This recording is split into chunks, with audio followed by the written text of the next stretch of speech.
La blessure de la trahison. On a commencé l'enseignement sur les blessures. On a dit que Jésus-Christ est venu guérir ceux qui ont les cœurs brisés. Et c'est un ministère tellement important que ça vient en deuxième position après la mission d'annoncer l'évangile. Donc la question des blessures, c'est une question très importante. Et Jésus-Christ a fait sa priorité de guérir les blessures des cœurs, les blessures d'âme. Et parmi les blessures, on en a dit qu'il y en a 5. La première, c'est la blessure des trahisons. Et aujourd'hui, je vais parler de la trahison. Dans la trahison, il y a la rupture de confiance. Généralement, ça arrive à travers une personne à qui tu as une confiance. Et c'est cette personne-là qui te fait du mal.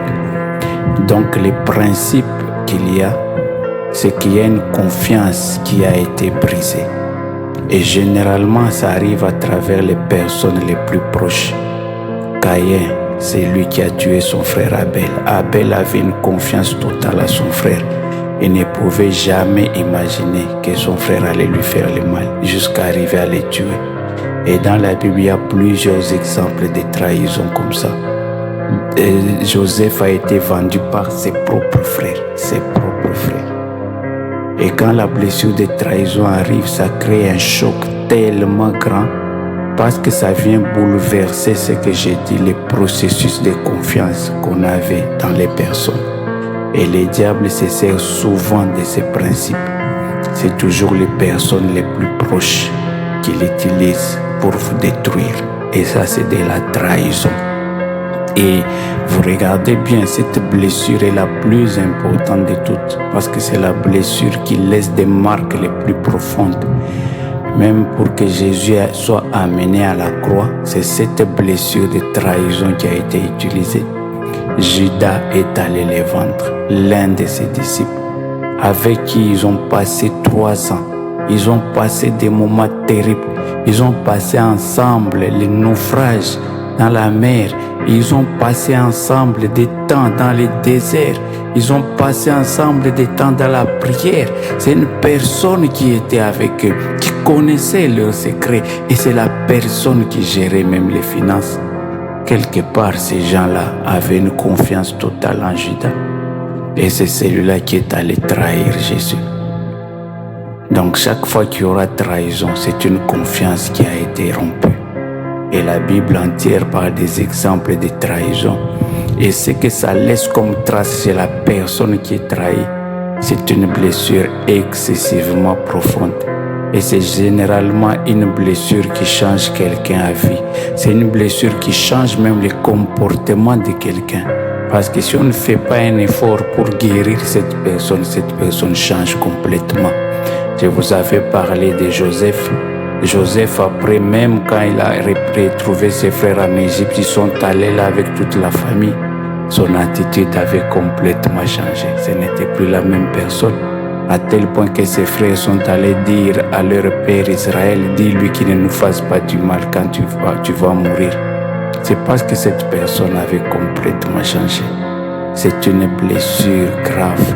Il y a des femmes qui ont complètement changé depuis qu'elle s'est rendue compte qu'elle était trompée. Des fois, on veut que la personne redevienne comme avant, mais cette blessure est souvent très profonde. Une des raisons pour lesquelles Jésus continue à garder les marques, c'est parce que la blessure de la trahison a été profonde. Donc le principe, c'est qu'il faut comprendre que chaque fois qu'il y a trahison, il y a rupture de confiance. Il y a 2 types de trahison. Il y a la trahison directe et la trahison indirecte. La trahison directe, c'est comme celle de Judas. Il savait ce qu'il fait. Il a entrepris même des actions. Dans la trahison directe, quelqu'un a un plan. Il a un plan de te faire du mal, mais il va agir progressivement. Ce n'est pas tout de suite qu'il va dévoiler son visage, non. Il va s'approcher de toi. Il va se faire ton ami. Il va faire en sorte que tu aies confiance en toi. Il va faire en sorte qu'il connaisse tous tes secrets. Et alors, quand le moment va arriver, il va frapper. Et généralement, une personne comme ça est très dangereuse parce qu'elle connaît tous les points faibles. Et c'est ce qui était arrivé même avec Caïn. Ce n'était pas quelque chose qui est arrivé tout de suite, non. Jusqu'à tel point que Dieu avait même dit à Caïn, le mal est à ta porte. Donc c'était une planification qui était déjà faite. Dans la trahison directe, la personne planifie. Il y a la notion de temps, la notion de rapprochement, la notion de confiance. Il va se rapprocher jusqu'à ce que tu aies confiance en lui. C'est ça la trahison directe. Et aujourd'hui, il y a beaucoup de cas de trahison directe. Tu peux prendre une sœur et membre de famille dans ta maison, mais cette personne a un plan de trahison, a un plan de te prendre ton mari. Elle va agir progressivement avec méthode jusqu'à ce qu'elle va atteindre son résultat. Et dans la trahison directe, ça se passe de manière où toi tu n'as pas de mécanisme de défense. Parce que généralement, c'est une personne qui s'est rapprochée de toi, une personne qui connaît tout de toi, une personne à qui tu avais confiance, comme Judas. Généralement, on laisse la gestion de l'argent, ce n'est pas tout le monde qu'on laisse. On laisse à quelqu'un qui a confiance. C'est-à-dire cet homme Judas, il apparaissait comme quelqu'un de fiable, comme quelqu'un de sérieux pour qu'on lui laisse la charge de la gestion financière. Or, il avait un plan.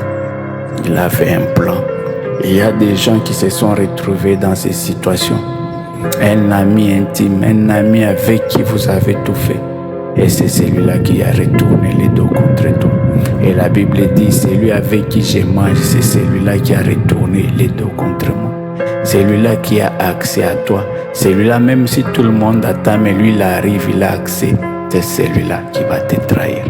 Et ce qui fait très mal dans cette blessure de trahison, ce n'est pas les faits même, on te fait le mal, non. Ce qui fait très mal, qui laisse des traces, qui laisse de l'empreinte, c'est cette rupture de confiance. Tu te rends compte que la personne à qui tu as mis toute ta confiance, c'est elle qui t'a fait ces choses. Mettez-vous un peu à la place de Caïn au moment où il était en train d'être tué par son propre frère.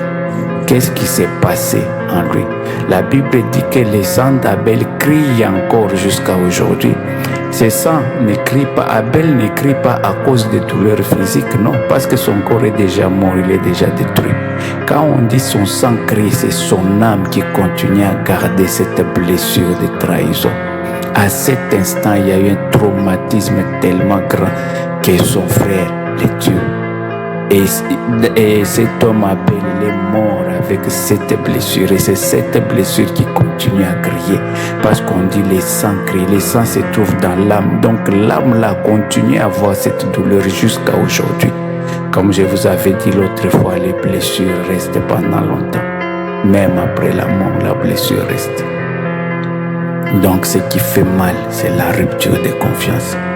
Voir que cette personne que toi tu as récupérée au village, que toi tu as amenée dans ta maison, que toi tu as payé les études, tu as tout fait pour qu'il ait une position. Et c'est cette personne qui est venue prendre ton enfant, qui est venue rendre enceinte ta fille dans ta maison. Mets-toi un peu à la place de cette rupture, de cette blessure. L'homme, il est dangereux. L'homme, c'est un être très dangereux. Et souvent, beaucoup de gens ont des blessures de trahison dans le cœur comme ça. Je vous avais parlé de Séphora, la femme de Moïse. Cette femme, elle a tout fait pour cet homme. Combien de femmes se retrouvent dans ces positions? Quand vous étiez pauvre, vous n'avez rien. L'homme, il était là, il était fidèle. Et maintenant qu'il a la position, toi, tu ne conviens plus. Il va chercher une femme de son niveau. Ça, c'est la blessure de trahison. Et c'est une blessure très dangereuse qui détruit complètement l'homme. Et si tu ne fais pas attention, tu ne guéris pas de cette blessure, c'est toute ta vie qui sera empoisonnée. Je suis en train de te parler, toi, tu as été trahi par des gens. Dans les milieux professionnels, tu as été trahi. Il y a des gens qui étaient des gens de confiance et eux qui ont fait des complots contre toi. La trahison, c'est une blessure très amère. Ça, je vous ai parlé de la trahison directe. Donc la personne sait ce qu'il fait. Elle planifie son plan. Elle planifie l'action et elle va attendre un moment favorable pour frapper. Combien sont des amis qui ont arraché les maris Tu l'as rapproché, c'était ton ami intime, avec elle qui tu dormais même dans ta chambre. Et c'est elle qui t'a pris ton mari. Le monde, il est méchant. Le monde, il est méchant. La deuxième catégorie de trahison, c'est la trahison indirecte. La trahison indirecte, elle ne se fait pas de façon dévoilée. C'est-à-dire, c'est à travers une attente qui a été trahie. Dans la première trahison, la personne sait ce qu'elle fait, elle te fait le mal comme Caïn, il est venu, il a frappé son frère, il a tué les frères de Joseph par jalousie, ils l'ont vendu, ça c'est la trahison directe. Mais dans la trahison indirecte, il y a les attentes qui ne sont pas satisfaites. Je donne un exemple. Par exemple, toi tu as un frère, tu l'as pris. Tu as tout fait pour cette personne. Tu l'as payé les études. Tu t'es même sacrifié pour que cette personne avance, pour que cette personne ait une position, pour que cette personne devienne quelqu'un. Les années ont passé, cette personne s'est affermie, il a la position. Maintenant, toi, tu te retrouves en difficulté. Normalement, tu t'attends que cette personne te soutienne. Au nom de tout ce que tu as fait pour elle, que cette personne soit reconnaissante et te rende l'appareil. Et quand tu te retrouves en difficulté, tu vas vers cette personne refuse de t'aider. Ça, c'est la trahison indirecte. Dans la trahison indirecte, il y a la notion de manque de gratitude. C'est un peu dans ça que s'est retrouvé une fois beaucoup de personnes. Cette personne qu'on appelle Mephibosheth. Mephibosheth, David l'a récupéré. Cet homme mangeait à la cour du roi. Il avait tous les privilèges. Mais cette personne, en réalité, David attendait de la loyauté de cette personne. Mais cette personne a commencé à comploter contre David. Ça, c'est de la trahison indirecte. Donc, il y a une déception, une attente qui n'est pas satisfaite. Par exemple, toi, tu es parent. Tu as tout fait pour tes enfants. Maintenant, le temps avance, tu es maintenant âgé, les enfants ne s'occupent plus de toi. Donc, il y a une attente qui n'est pas comblée, c'est de la trahison indirecte. Et quelle que soit la nature de la trahison, la blessure, elle est la même, elle est profonde. Des fois, beaucoup de gens se retrouvent et se disent, cette personne aujourd'hui refuse de me recevoir, refuse de m'aider. Et pourtant, cette personne, si elle est devenue ce qu'elle est, c'est à cause de moi. Donc, dans la trahison indirecte, il y a la notion de l'ingratitude. Il y a une attente qui n'est pas comblée. On peut avoir des trahisons qui soient mixtes. Par exemple, là, le cas de Séphora. Et s'attendait que maintenant qu'ils sont bien dans la gloire, les maris allaient continuer à la soutenir. Mais quand ils sont arrivés dans la gloire, Moïse n'a pas été reconnaissant. Il y a une attente qui a été brisée. C'est de la trahison indirecte. Et beaucoup de gens se retrouvent dans la trahison indirecte. Tu peux avoir un frère dans l'église. C'est toi qui as tout fait. C'est toi qui l'as amené dans les ministères. C'est toi qui l'as encadré. Tu as prié pour cette personne. Cette personne a de l'ampleur, mais aujourd'hui, tu prends tous les membres d'église. Donc, tu ne pouvais pas t'attendre de ça de cette personne. Il y a une attente qui a été déçue. C'est ça la trahison indirecte. Et dans la Bible, il y a beaucoup de cas de trahison indirecte. Et dans la trahison indirecte, il y a deux niveaux. Il y a la trahison indirecte consciente. Donc la personne sait que celui-là, il me dérange. La personne sait, même s'il m'a aidé, c'était normal. Ça ne veut pas dire que je suis maintenant devenu esclave. Ça, c'est de la trahison indirecte consciente.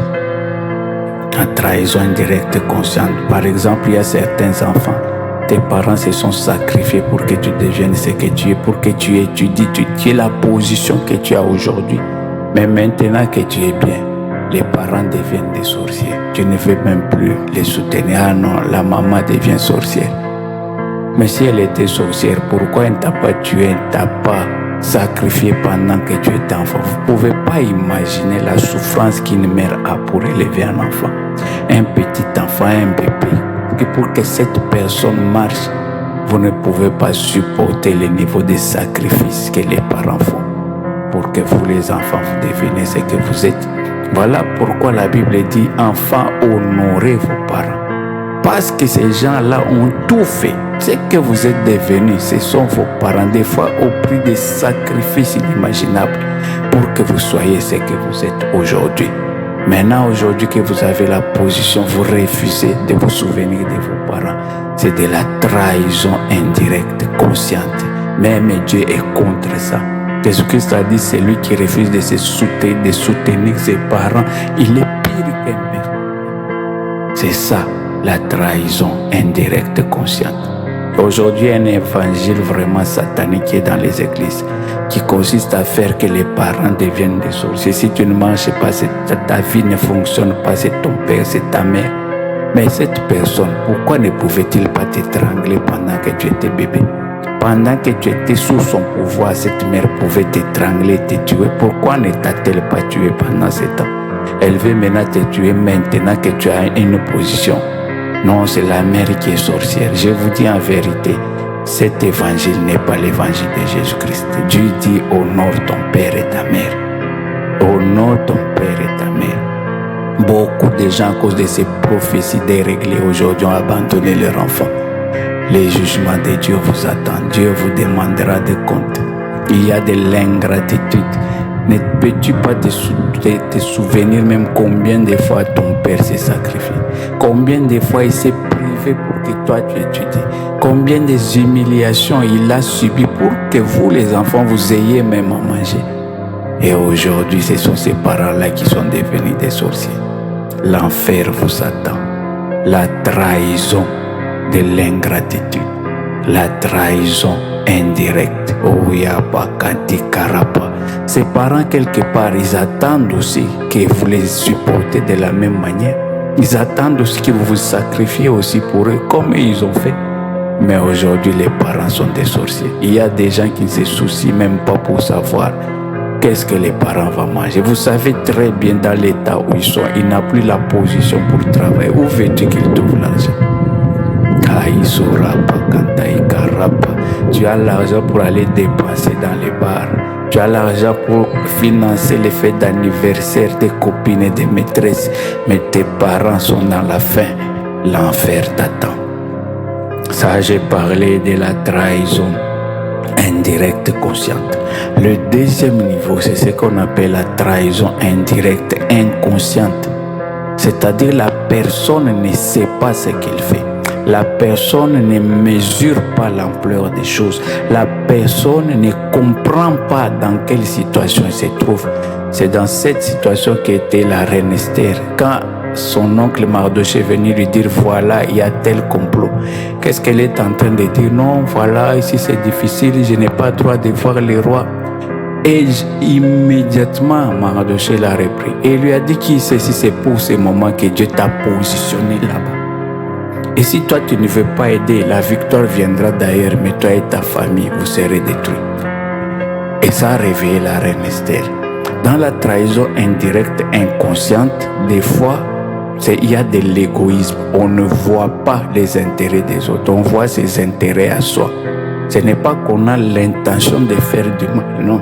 Il y a de l'égoïsme, on ne sait pas que la position qu'on a, c'est une position que Dieu a donnée spécialement pour aider.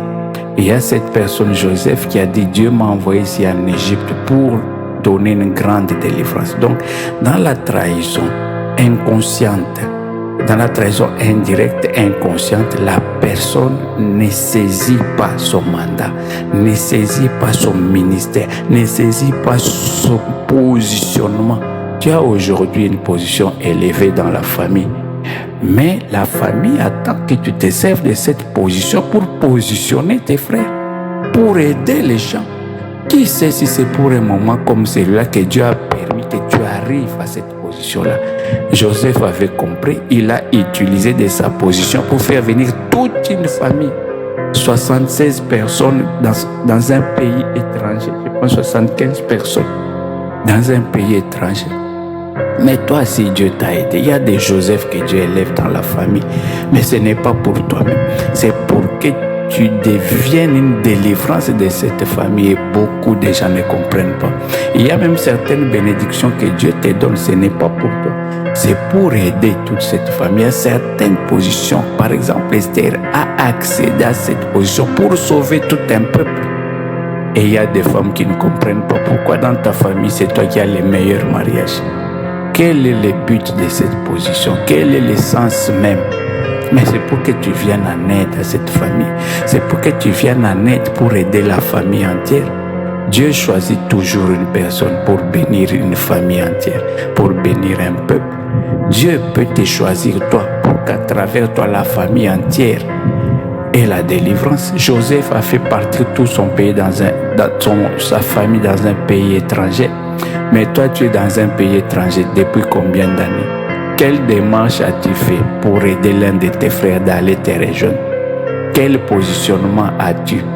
Qu'est-ce que tu as fait? On voit des familles, il suffit qu'une personne arrive à aller à l'étranger, avoir une position, il va tout faire pour que ses frères le suivent, soient positionnés. Mais il y a des gens qui sont dans cette trahison inconsciente. Tu as eu une position, mais c'est pour toi-même.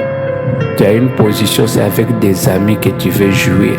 Tu as une position, tu as oublié la femme de la jeunesse. La Bible dit, souviens-toi de la femme de la jeunesse. C'est de la trahison. Il dit qu'il faut éviter cette trahison indirecte, inconsciente. Pendant que tu n'avais rien, cette femme t'a accepté. Maintenant que tu es dans la gloire, tu n'as pas le temps pour cette femme. Il y a de l'égoïsme dans la trahison inconsciente. Et beaucoup de gens se retrouvent dans cette situation. Cette personne, si elle est ce qu'elle est aujourd'hui, c'est grâce à toi. Mais aujourd'hui, qu'est-ce que cette personne en retour a fait pour toi? Il y a certaines personnes, tu dis, tu vois cette personne élevée, c'est un enfant qui vivait dans ma maison. Mais aujourd'hui, qu'a-t-elle fait? À quoi a servi même ce positionnement que Dieu lui a donné? Toutes les bénédictions que nous avons, tous les positionnements que nous avons, ça a un but plus grand. C'est pour que tu puisses aider les autres. Et aujourd'hui, beaucoup de gens se retrouvent dans l'erreur où s'était retrouvée la reine Esther.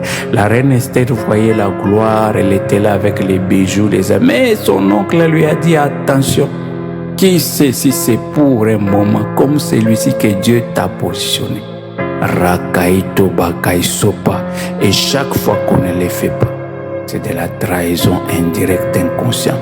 Même Jésus-Christ a dit lui-même, j'ai eu faim, vous ne m'avez pas donné à manger. J'étais prisonnier, vous ne m'avez pas visité. J'étais nu, vous ne m'avez pas donné des habits. Donc c'est de l'attente que les gens ont. Et nous avons la responsabilité de répondre à cette attente. Alléluia. Makaïso Rabakantaïk. Tu es la seule personne qui a de la possibilité dans la famille.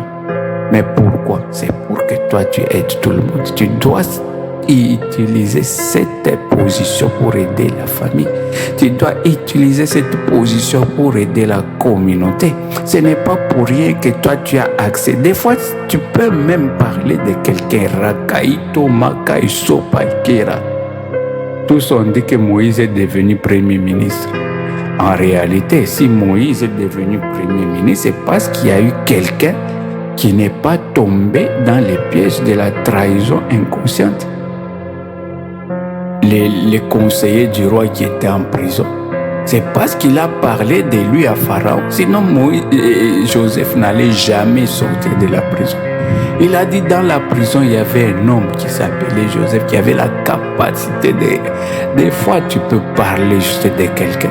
Toi, tu as accès à certains endroits. Tu connais des personnes élevées. Tu peux leur dire, voilà, j'ai un frère qui cherche du travail. Tu peux user de tes contacts pour aider les gens.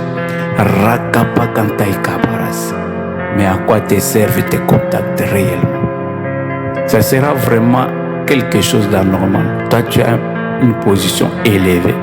Mais ton propre frère, avec qui vous êtes nés ensemble, il est dans la misère, il n'a pas du travail. Comment est-ce qu'on peut expliquer cela? C'est de la trahison indirecte, inconsciente. Makaïso Rapakanda Zikatakaïtora Makanda. Il y a certains mariages que les gens peuvent avoir parce que des personnes ont parlé. Des personnes ont introduit. Il y a telle personne qui a besoin de telle position. Tu peux parler des gens. Les positions que tu as, les contacts que tu as, toi, tu peux parler. Tu peux trouver du travail pour les gens. Rakapakantai Kabaiso. Il y a quelqu'un qui a des véhicules. Tu peux lui dire, non, moi j'ai un frère qui est chauffeur, qui est dans les chemins. Vous ne pouvez pas les prendre. C'est comme ça que le monde fonctionne. Si cette personne n'avait pas parlé de Joseph. Je vous ai dit, on n'allait jamais entendre parler de Joseph. C'est parce qu'il est allé parler de lui au roi. Il y a un jeune homme qui était dans la prison. Cette personne s'est servie de sa position pour qu'à travers elle, cette personne, Joseph, puisse émerger. Un grand principe que tu dois comprendre, c'est l'homme qui fait l'homme. Les bénédictions de Dieu passent toujours par les hommes. Il faut que des hommes se positionnent pour t'aider. Voilà pourquoi il dit, va même disposer favorablement même tes ennemis. C'est cette notion-là. Si toi tu ne parles, je vous ai dit dans la trahison inconsciente, il y a de l'égoïsme. Tu ne penses qu'à toi. C'est bien, mais pense aussi ce que tu peux faire. Comment tu peux aider les autres à travers la position que tu as. À travers, des fois, un coup de téléphone suffit seulement pour changer la vie de quelqu'un. Il suffit que tu appelles une de tes connaissances. Voilà, je connais quelqu'un. Est-ce que vous ne pouvez pas lui chercher du travail? Et ça, c'est la plus grande bénédiction. Et je vous dis ça, c'est la plus grande bénédiction. Il y a des gens qui souvent sont en train de se débattre pour les autres. Mais aujourd'hui, la majorité sont dans l'inconscience. La majorité sont dans l'égoïsme. Il suffit que tu viennes lui proposer un problème. Tu vas voir la manière dont elle va traiter ce problème. Tu verras si c'est une personne qui est dans la trahison indirecte, inconsciente ou pas. Tu peux venir avec un problème grave. Tu vois, il ne s'implique même pas. Mais les vraies personnes, tu vas voir, tu lui proposes un problème, tu vois, il s'engage à fond jusqu'à ce qu'il t'aide à trouver la solution. Ce sont des gens que Dieu bénit. Ce sont des gens que Dieu va élever. La bénédiction n'est jamais pour toi. Quand Dieu t'élève, c'est pour toi, c'est pour ta famille. C'est pour qu'à travers toi, toute la famille ait une grande délivrance. Kapaï, Souraba, Kantaïsa. Ces gens ont vécu dans l'abondance en Égypte à cause de la position de leur frère, Joseph. Aujourd'hui, je vois quelque chose de quand même grave. Quelqu'un peut être élevé quand il vient au village, il veut que les gens viennent l'acclamer, les gens viennent lui demander, il donne un peu d'argent gauche à droite. Non, c'est anormal. Tu ne peux pas être élevé et la majorité de la famille reste dans la pauvreté pour t'acclamer. Ça, c'est une honte. Si tu es une personne élevée, tu dois user de ta position pour que tout le monde soit élevé. Et chaque fois qu'on ne le fait pas, chaque fois qu'il y a des attentes qui ne sont pas résolues, il y a de la déception et c'est de la trahison. Chaque fois qu'un parent se sacrifie indirectement, il attend aussi quand il sera dans la difficulté, toi, enfant, tu puisses le soutenir. C'est une attente. Et chaque fois qu'on ne le fait pas, c'est la trahison. Aujourd'hui, beaucoup de parents meurent avec cette blessure de trahison. On a dit le sang d'Abel est en train de crier.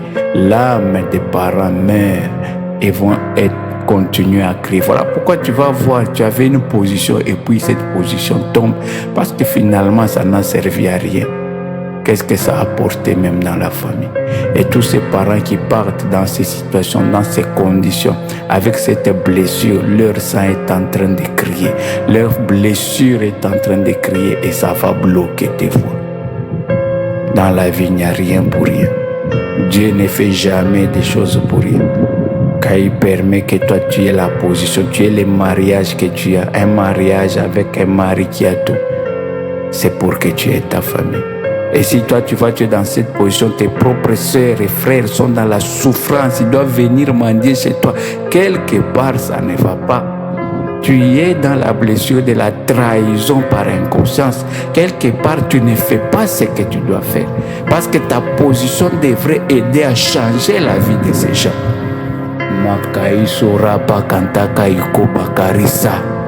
Que Dieu vous bénisse. Que Jésus-Christ guérisse cette blessure de trahison. Mais Jésus-Christ, lui, ne te trahira jamais. S'il y a quelqu'un qui sait être fidèle, c'est Jésus-Christ. Des hommes peuvent changer. Voilà pourquoi il a dit, même maudit soit l'homme qui place sa confiance dans un homme. L'homme va te trahir, peu importe ce que tu fais. Mais Dieu, lui, ne te trahira jamais. Soyez bénis. Amen.